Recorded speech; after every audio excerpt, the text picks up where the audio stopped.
woken up a group of people, Neil, that have gone ignored. And Donald Trump, to me, is the last hope for America. This country has such potential. I love the country. You have to have heart. You have to take care of women's health issues. You have to take care of poor people that don't have, that they're never going to have a shot. And you have to take care of African-American youth who have never been in a worse position than they are right now. We are standing up for America and for the American people. There's a group of people in America that feel like they've been ignored. I know that for a fact. They feel like this country has let them down, and the left has hijacked, and some of the right has hijacked our nation. So this is what Donald Trump answers to. It's not anger, it's love of country. And they've all of the media is getting it wrong. You can't let the critics and the naysayers get in the way of your dreams. Adversity makes you stronger. Don't give in, don't back down, and never stop doing what you know is right. Nothing worth doing ever came easy. And the more righteous your fight, the more opposition that you will face. The people built this country, and it's the people who are making America great again. First jobs report of a full month of the Trump presidency showed the economy added 235,000 jobs in February. The unemployment rate dropped down to 4.7%. More jobs available than people available to fill them. Never seen that before. See that from the Atlanta Fed? They're predicting 4.8% growth for the economy. That's huge. If you've watched this program, you'll know we have a generational low for unemployment, an all-time low for African-American unemployment. That's historic. Treat the word impossible as nothing more than motivation. Relish the opportunity to be an outsider. Embrace that label.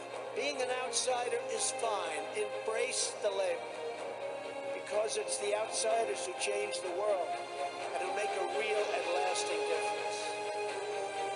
Rocket Man is on a suicide mission for himself and for his regime. North Korea is issuing a new warning to the United States. Korea warned of a super mighty preemptive strike. Getting a good picture of everybody, so they look nice and handsome and thin. Beautiful. Perfect. They will work toward the denuclearization of the Korean Peninsula. Breaking news, the U.S. economy added 304,000 jobs last month. That was way ahead of expectations, and it was despite a record-breaking government shutdown. Over the course of your life, you will find that things are not always fair. You will find that things happen to you that you do not deserve and that are not always warranted. But you have to fight, fight, fight. We are all Americans, and we are all united by one shared destiny. So I'm asking everyone to join this incredible movement. I'm asking you to dream big again. Dream bold, big and bold. Dream big and bold and daring. President Trump has ordered the Pentagon to pull all U.S. troops out of Syria. We can make our community safer, our family stronger, our culture richer, our faith deeper, and our middle class bigger and more prosperous than ever before. Alarmed by the new calls to adopt socialism in our country. America was founded on liberty and independence, and not government coercion, domination, and control. We are born free, and we will stay free. America will never be a socialist country, but we must reject the politics of revenge, resistance, and retribution, and embrace the boundless potential. We must choose between greatness or gridlock, results or resistance, vision or vengeance, incredible progress or pointless destruction. Tonight, I ask you to choose greatness. I am asking all citizens to embrace this renewal of the American spirit. Seize this moment, believe in yourselves, believe in your future, and believe once more in America. I will fight for you with every breath in my body, and I will never, ever let you down. The forgotten man and the forgotten woman. You're not forgotten anymore.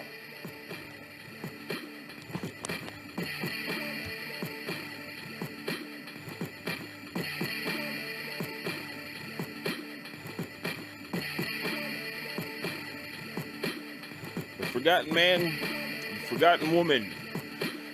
You're not forgotten anymore. I think we need to hold on to that. Incredibly profound words by the president.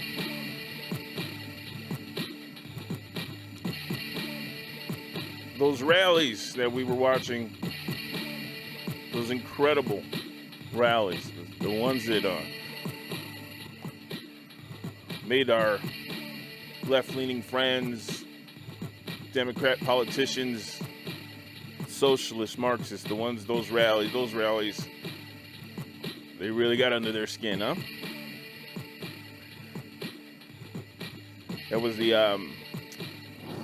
it wasn't necessarily just the president that those people wanted to see. It was the forgotten man and the forgotten woman. Excuse me. Took on President Trump was the voice for those people. He still is the voice for those people. It's kind of what I want to get at today.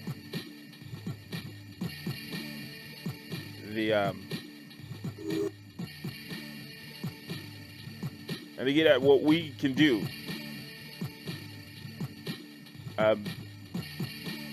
Despite what the left wants done.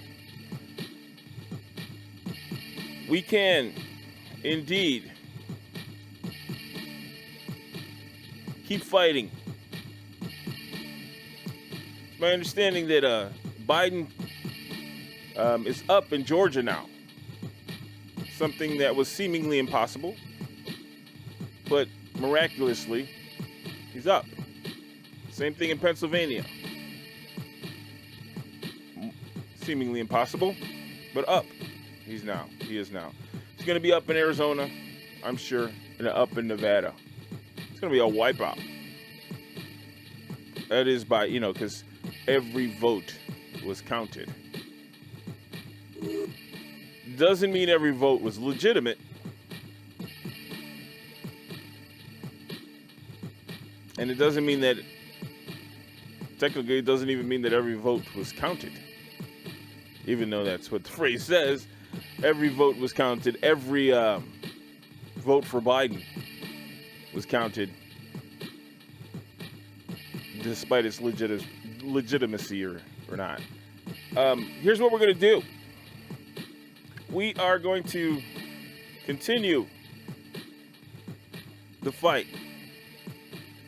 We're going to back President Trump. We're going to encourage him. We're going to pray for him. All the litigation will wear those out. We'll encourage him to wear every single thing out, even if it means the last bastion is the People's Court. And I don't know what channel that's on now. Whatever network that's on now. People's Court or Judge Judy. Probably won't get much help out of Judge Judy. But we'll just continue to fight. We'll when our friends are like, we'll just give it up. Biden's our president now. I mean, that's fine. He's the president of the United States. Just like you guys, we don't have to accept that. Um, we know he's sitting in, we know he'll be sitting up there in the White House, and Jill will be calling the shots. I'm sure she's waiting for that. It's going to be interesting between Jill Biden and Kamala, how that's going to go. Yeah, Jill will be calling some shots. I'm sure we can depend on that. Look, here's what my first inclination was to come out here and talk about how unhappy I'd be if President Trump wasn't going to be president. But I'm almost no, I'm pretty optimistic. I'm pretty optimistic. The litigation, just wear it out, man. Every single court case, when your friends are like, why don't you just leave it alone? Or why don't you just let it go? Or nope. That's not what we're going to do. And we're going to do it happy. We're going to do it happy. We're going to go to work. We're going to earn our dollars and pay exorbitant high taxes if indeed, the Democrats take over the White House. But we'll do what we have to do to survive and fight. So that's what we're going to do. We're going to support President Trump. And if he is indeed taken out of the White House, we will still support what he gave us. And what he gave us, again, the forgotten man and the forgotten woman. He gave us a voice. He reminded us that this country is ours and not the politicians. Right now, there's a class of Republicans that are incredibly weak.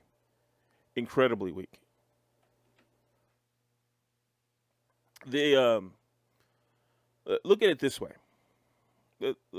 Let's think about what we have here.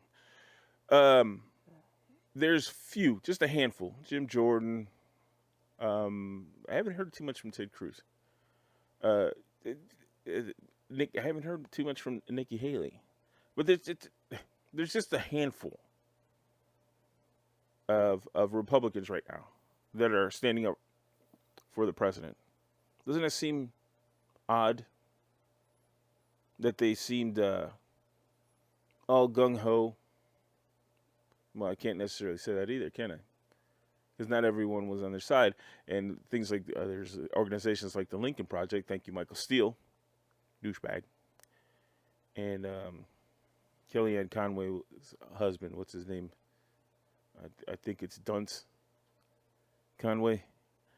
The douchebag organization of Republicans that helped oust or want to help oust. At this point, we're going to say want to help oust the president. And so, there is that class of Republican that is stabbing the current White House in the back. But at the same time, too, it should be expected because they are career politicians. All these people are career politicians. They are in the dirt as well, just as well as any Democrat is. So here's, again, the motivation should be what Trump gave us, that voice, and that motivation to get out and work and fight. He gave us some sort of strength that we had forgotten about, that we ourselves have forgotten about. So if Trump is walked out of the White House, anything that he does, anything that he does, we need to back it up, because I don't think that if he is taken out of this White House, the voice that we've been longing for is going to go away easy.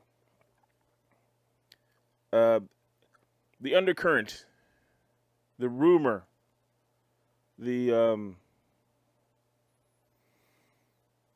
idea of Trump starting his own media is a very interesting thing. And the things that he's been saying in the White House, he's been saying for 30 years. Black youth needs some sort of hand up, because they are indeed in the worst.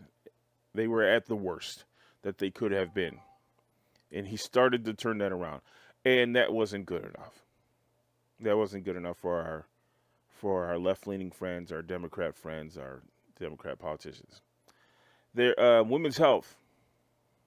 His daughter loved boosting that particular topic and helping and encouraging, including abortion rights. That's something that he didn't necessarily want to. Well, nobody does. Nobody wants to take away your right to an abortion. It's how it's funded. There's the issue. Because there's people that don't want anything to do with abortion, and they'd rather not be involved. They'd rather not be involved. And if they can encourage you not to do it, then of course they will. But no one's trying to take away your right. There's that. Hispanics. Hispanic employment was high under President Trump. Women's employment, black youth employment was high under President Trump. We'd like to keep it that way. We'd like to go back to those first 3 years. I thought that was a good thing, where you can work and be on your own 2 feet, shop when you want to, get things that you wanted, save, not have to borrow, not have to steal. You know, those less than stellar decisions can be quelled a little bit. They don't necessarily have to be made because you were on your own 2 feet. You found some sort of independence. So, we want to keep that mindset going.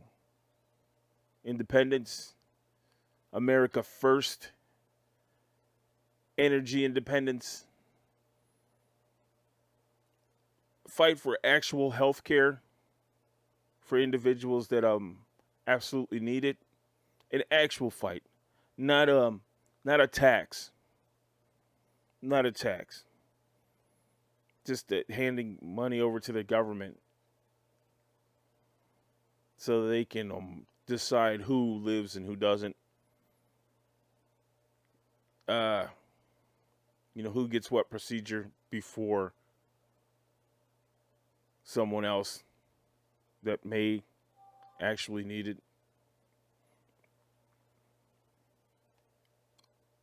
We need to remember those things that President Trump brought to the table. He brought back American jobs.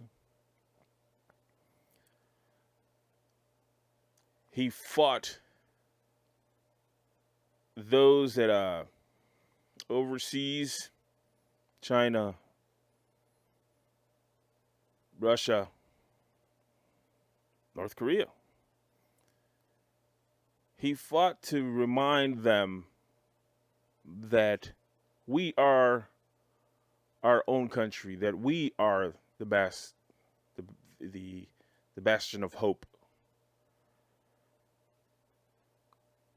We cannot forget that. we cannot forget that. He gave us that. I would have never expected it out of him. Multimillionaire playboy. You know, did everything on the deal, which turns out to be far more impressive than just handing out the money, than just having the money and buying things. He moved the money around. It's almost like he never touched the money. He would just make deals. And somebody would invest in his idea, and he'd pass that money to the next step in the idea, and then that money would get passed on to the next step of the idea. That's impressive. He almost never had to touch the money. Look how rich he got.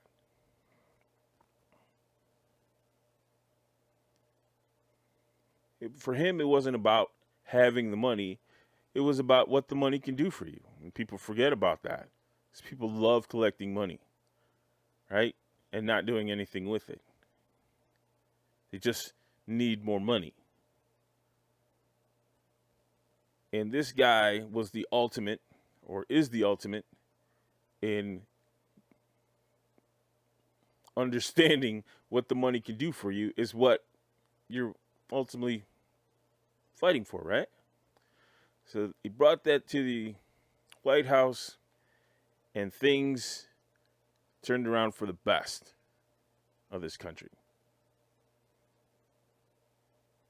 So much so that despite what's happening now with these ballots, that all these magical ballots are just showing up days after the poll places, the ballots have been counted, or the actual ballots have been counted, and the poll places have been closed. Despite what is going to happen, or what might happen, because again, we should just continue to fight, encourage him to continue to fight, and then who better to have in the White House than to fight for us right now, than that crotchety old guy, that wild-eyed nut job that the left sees. There's nobody better to fight for us. So we are going to continue to pray for him, encourage him. And then when our friends that want him out insist that we give up, we'll say no. Easily. We'll just say no. We'll say no until everything has been worn out. And then if he gets drummed out, we follow what he has given us. Our voice back.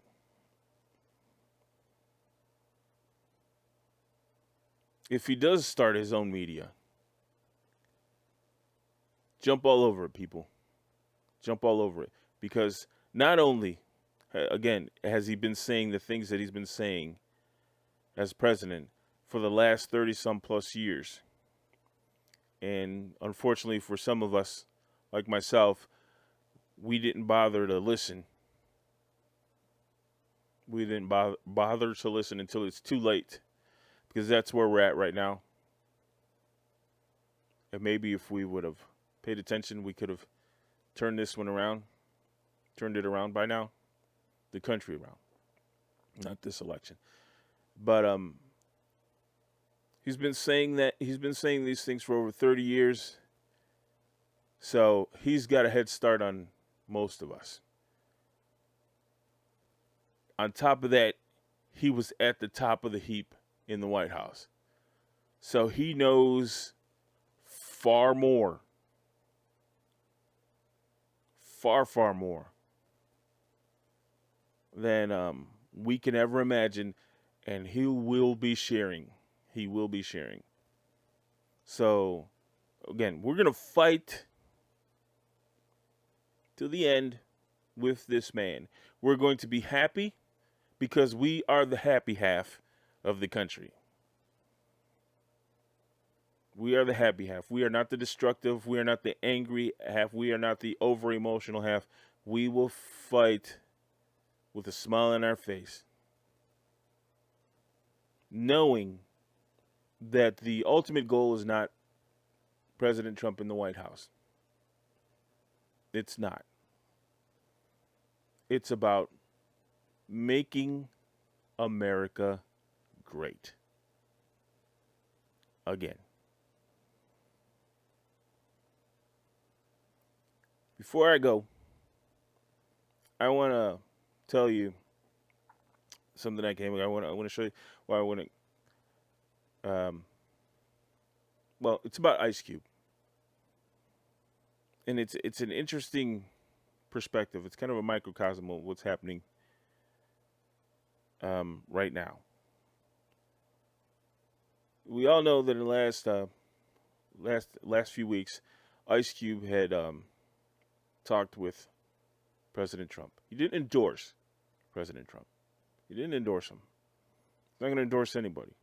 I don't know if Ice Cube has ever endorsed the president. I doubt it. I remember when Clinton was in office, he wasn't happy about that. When Bush was in office, he wasn't happy about that. He wasn't that thrilled that Obama was in office. He just doesn't believe in politicians. So he had no interest in making some sort of connection until President Trump was in office. What do you think that's about? I think it's kind of clear that Ice Cube came to the conclusion that he's not dealing with a politician. Praise Jesus. He's not dealing with a politician. And there was something genuine there.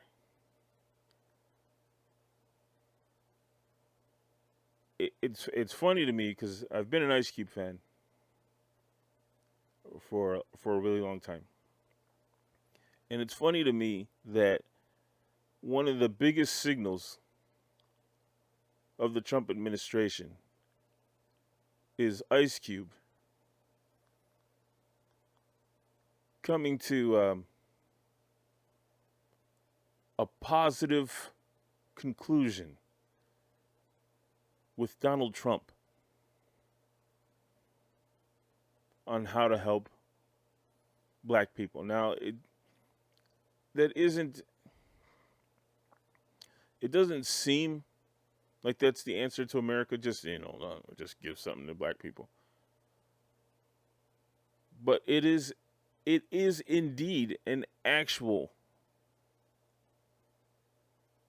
issue in this country. Black youth has been declining in positivity, in ethic,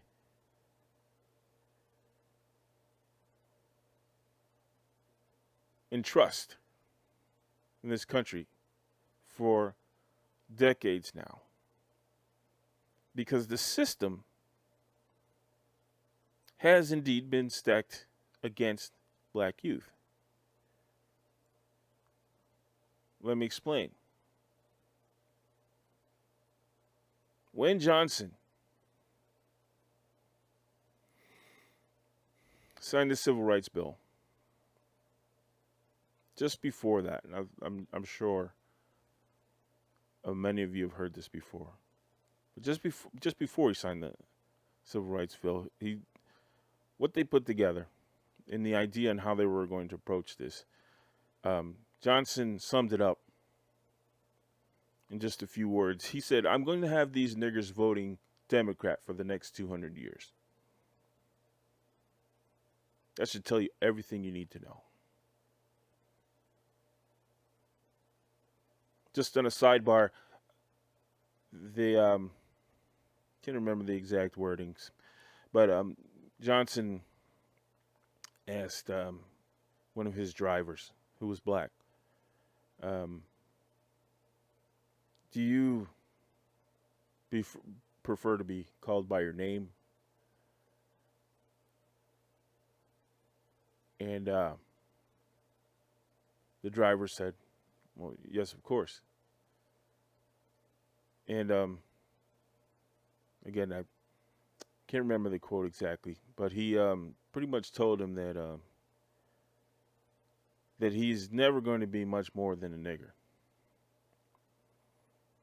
So whatever he gets called, he just needs to be a duck and let it roll off of his back. I'm going to have to post that one. I'm going to have to post that quote. But that's the man that signed the Civil Rights Bill. So that was the false hope that black people were given as far as anything positive happening from the Civil Rights Bill. And there's where the system, when they say systemic racism, the country is not set up that way.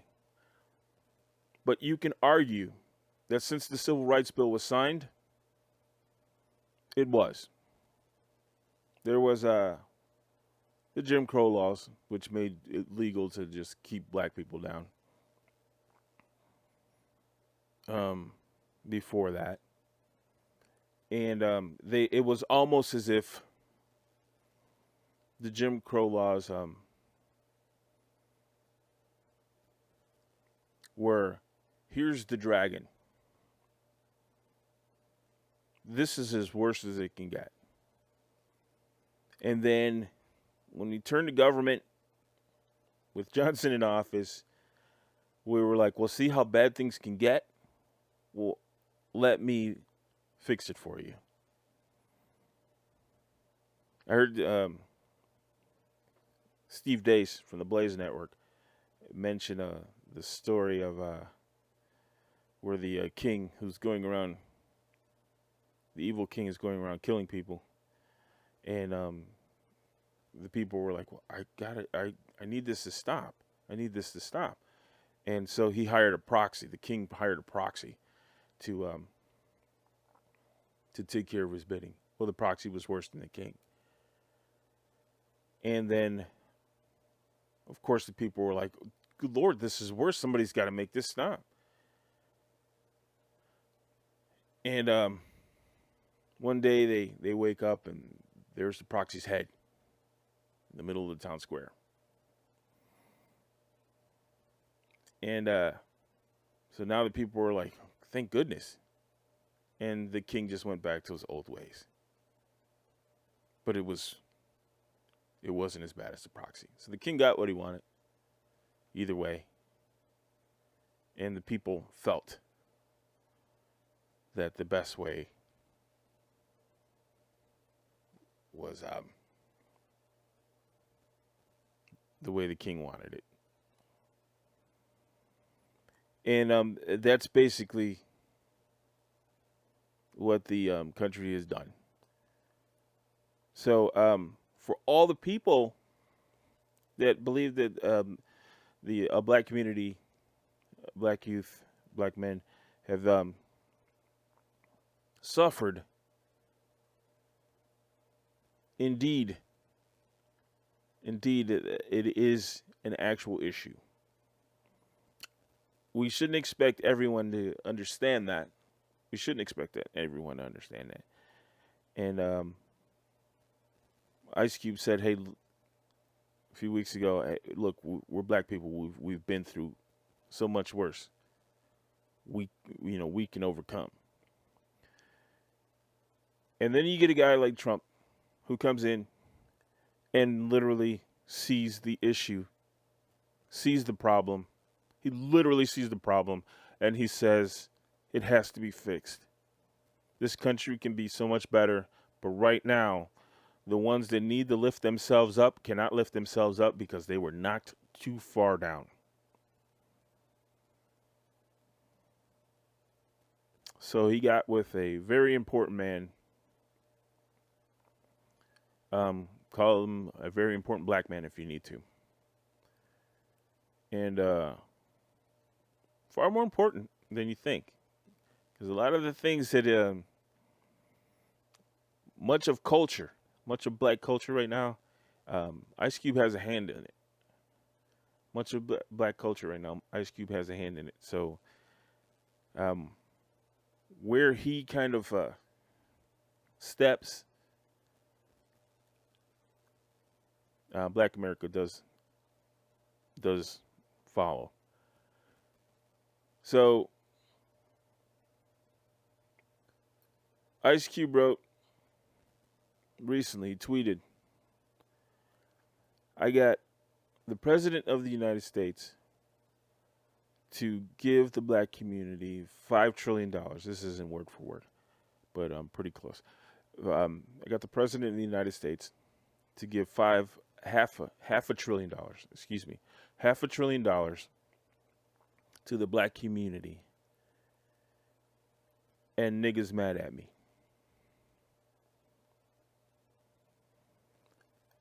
He ended with the words, have a nice life. That in a microcosm is what we have. We have so many things that were going our way. And I can understand the socialists because they want the country torn down. But so many do-gooder Democrats, left-wingers, so many people just knew what was good for the rest of the country. They knew that that Donald Trump's rough edges were the problem. They knew those things. They didn't know that they were wrong. So all the celebrities and politicians, news media that turned their backs on Donald Trump or fought him the entire way actually turned their backs on us, the forgotten man and the forgotten woman. So I say to you now, fight with a smile on your face. Be prepared. Encourage this president to wear out every single avenue to stay in this White House. When you are challenged,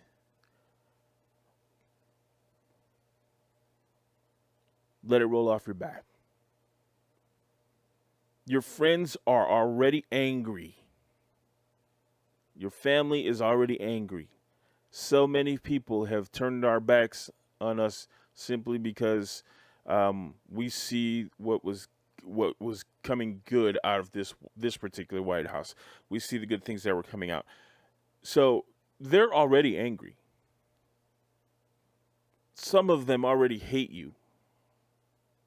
So why wouldn't you fight? Why wouldn't you fight? Why wouldn't you pray? Why wouldn't you encourage? Why wouldn't you step up? Why wouldn't you try to stand on your own 2 feet?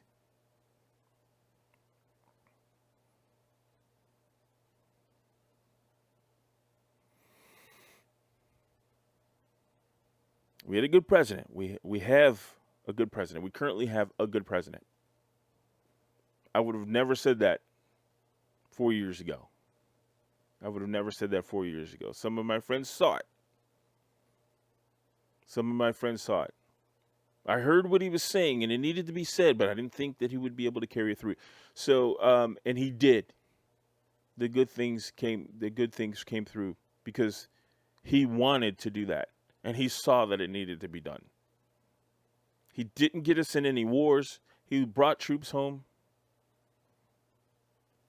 He was able to kill an awful, awful man in Soleimani, knowing that if he threw a punch hard enough, there would be no war. So he killed an incredibly awful man to this country. And a lot of people panicked and said here we are. He said he wouldn't get us in a war, and here we are getting in a war. Nope. They threw the punch. They threw it hard. And Iran had to sit back and just take it. He defended this country. He will continue to defend this country, in or out of the White House. And we should do that as well. We will not participate in what is given to us from the left. We will stay strong for our country, for our families, for our friends, because of God. And that loudmouth orange old guy in there that's getting on everyone's nerves, if that is the voice, if that is the vessel, if that is the bullhorn, then we should stand behind the bullhorn and yell and be heard. And if he is the tool to which to fix the country, then we should indeed utilize that tool and fix the country. Things were going well. The calls of racism are just a tactic. There's nothing you can do. If you are white and you are called a racist, there's nothing you can do. Fear it. Do not fear it. Fear it none. Have no fear. If you are called a racist, they're using it as a tactic to scare you. You don't have to stand up. You don't have to retaliate. But I'm telling you now, you don't have to feel bad about it. You know who you are. The calls of fascism, the calls of Nazi. Nobody wants to be called names, and that's why they do it. And it's hard to explain. It's hard to explain it, but when they call you the names, they tend to hurt. But I'm telling you, you know who you are.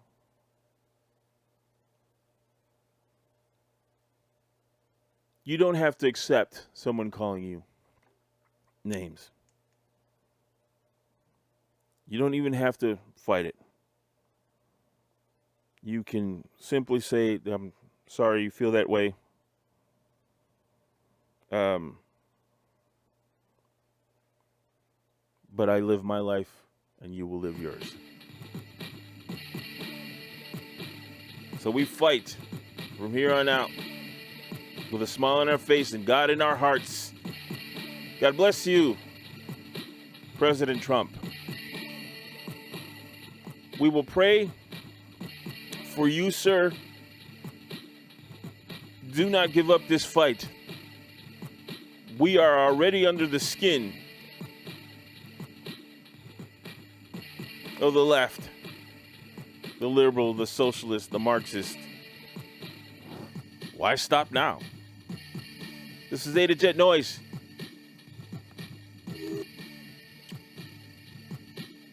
Please, try me on Parler. That's going to be important. On Parler. Sign up for Parler. It's going to be far more important than we think right now. Sign up for Parler. Find A to Jet Noise. Let your voice be heard. Have some fun with me. Get your updates. Get your comedy. Get your love from me at A to Jet Noise. You can also catch me on Facebook, which is it's going to be questionable soon. On YouTube, you can hunt me down on Twitter. And on Rumble, another very important move towards the future. Oh, be nice if Donald Trump does start his own media. It would be nice. A to Jet Noise you were listening to. Until then, big hug. Be good. Be still. Enjoy your life.